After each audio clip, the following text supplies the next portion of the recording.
നമസ്കാരം, ഞാൻ ഡോക്ടർ പ്രവീൺ ചേക്കർ. നിങ്ങൾ എത്ര കോടിക്കണക്കിന് രൂപ മുടക്കിയാലും ഈ ലോകത്തുള്ള ഏത് ഫാർമസി പോയാലും ലഭിക്കാൻ സാധിക്കാത്ത 10 മെഡിസിൻസിനെ കുറിച്ചാണ് ഞാൻ ഇന്ന് ചർച്ച ചെയ്യാൻ പോകുന്നത്. Number 1, exercise. നമുക്കെല്ലാവർക്കും അറിയാം, എക്സസൈസ് ചെയ്ത് കഴിയുമ്പോൾ നമ്മുടെ ശരീരത്തെ പല ഹോർമോൺസിൻ്റെ ഉൽപ്പാദനം വർദ്ധിപ്പിക്കുകയും അതുപോലെ ഇൻസുലിൻ സെൻസിറ്റിവിറ്റി, പ്രമേഹത്തിൻ്റെ ചാൻസ് കുറയുകയും ഹൃദ്രോഗത്തിൻ്റെ ചാൻസ് കുറയുന്നു, ചള്ളു കൊളസ്ട്രോൾ കുറയുന്നു, നല്ല കൊളസ്ട്രോൾ വർദ്ധിക്കുന്നു. അപ്പം എക്സസൈസിൻ്റെ മഹത്വത്തെക്കുറിച്ച് ഞാൻ അധികം പറയേണ്ട ആവശ്യമില്ല.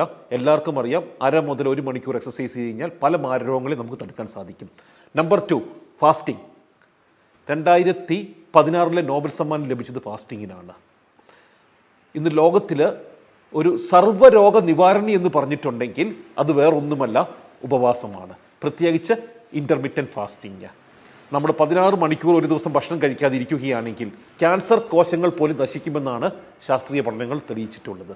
3ാമത്തത് ലാഫിംഗ്, അതായത് ചിരിക്കുമ്പോൾ സ്ട്രെസ് ഹോർമോൺ കുറയുകയും അതുപോലെ തന്നെ നമ്മുടെ പാരാസിമ്പത്തറ്റിക് ആക്ടിവിറ്റി കൂടുന്നതായിട്ട് കണ്ടെത്തിയിട്ടുണ്ട്. അതുപോലെ എല്ലാവർക്കും അറിയുന്ന ഒരു കാര്യമാണ്, പുഞ്ചിരിക്കുന്നവർക്ക് ആയുസ് കൂടുതലുള്ളതായിട്ടും പല രോഗങ്ങളെ ചെറുത്ത് നിൽക്കാനുള്ള ഇമ്മ്യൂണിറ്റി വർദ്ധിക്കുന്നതായിട്ടും പുഞ്ചിരിക്കൂടെ സാധിക്കുമെന്ന് പല പഠനങ്ങളും തെളിയിച്ചിട്ടുണ്ട്. 4ാമത്തത് ഫുഡ്. ഹിപ്പോക്രാറ്റസ് പറഞ്ഞു, food shall be your medicine and medicine shall be your food.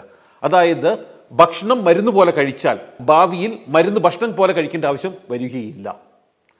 5ാമത്തത് നാരുകൾ.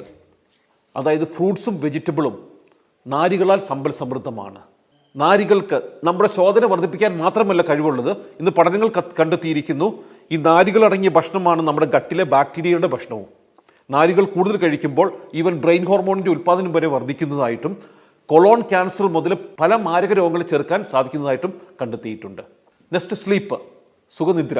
രാത്രിയിൽ മാത്രം നമ്മുടെ ശരീരത്തിൽ ഉൽപ്പാദിപ്പിക്കപ്പെടുന്ന ഒരു ഹോർമോൺ ഉണ്ട്, അതിൻ്റെ പേരാണ് മെലട്ടോണിൻ എന്ന് പറയും.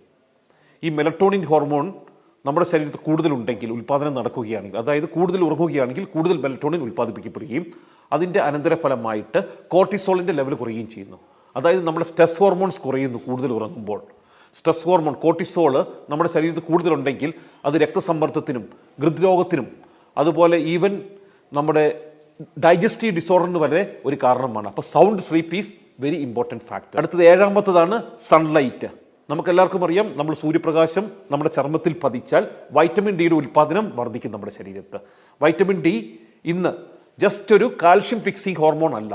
നമുക്കെല്ലാം ചിന്തിച്ചിട്ടുണ്ട് വൈറ്റമിൻ ഡിയുടെ പ്രധാന ധർമ്മം കാൽഷ്യം എല്ലുകളിൽ ഫിക്സ് ചെയ്യുക എന്നുള്ളതാണെന്ന്. ഇന്ന് പഠനം പറയുന്നു വൈറ്റമിൻ ഡിയുടെ പ്രധാനപ്പെട്ട ലക്ഷ്യം നമ്മുടെ ഇമ്മ്യൂണിറ്റിയുടെ വർധനമാണ്, ബൂസ്റ്റിംഗ് അവർ ഇമ്മ്യൂണിറ്റി.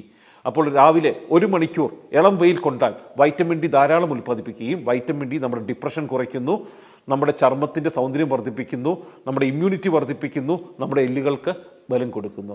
അപ്പോൾ വൈറ്റമിൻ ഡിയും സൺലൈറ്റും ഒരു നമ്പർ 1 നാച്ചുറൽ മെഡിസിനാണ്. 8ാമത്തത് ലവ്. നമുക്കെല്ലാവർക്കും അറിയാം, സ്നേഹിക്കാൻ നമ്മുടെ ചുറ്റുവട്ടത്തും ആൾക്കാരുണ്ടെങ്കിൽ എത്ര വലിയ മാരകരോഗങ്ങളാണെങ്കിലും, ഈവൻ ക്യാൻസർ പേഷ്യൻസിൻ്റെ ടെസ്റ്റിമണി വരെയുണ്ട്, വളരെ പെട്ടെന്ന് രോഗം സുഖപ്രാപിക്കുന്നതായിട്ട്.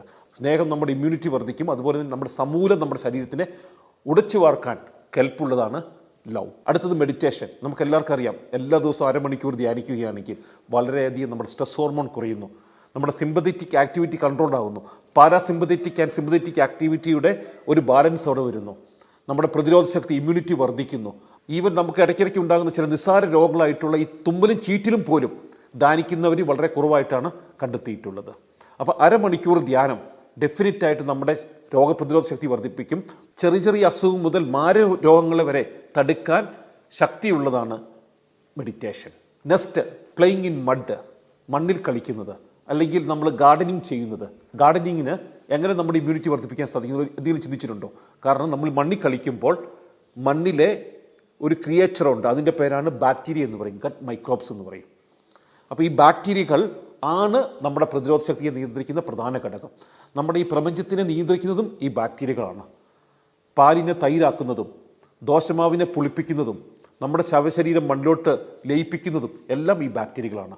അതുപോലെ ഇപ്പോൾ പഠനങ്ങൾ പറയുന്നു നമ്മുടെ ശരീരത്തിൻ്റെ പല മേഖലകളെയും കൺട്രോൾ ചെയ്യുന്നത് ഈ ബാക്ടീരിയകളാണ്. നമ്മൾ കഴിക്കുന്ന ഭക്ഷണത്തിനെ ഡൈജസ്റ്റ് ചെയ്യുന്നതും അതുപോലെ നമ്മുടെ തലച്ചോറിലെ ഹോർമോൺ ഉൽപ്പാദിപ്പിക്കുന്നത് വയറ്റിലുള്ള ചില ബാക്ടീരിയകളായിട്ടാണ് കണ്ടെത്തിയിട്ടുള്ളത്.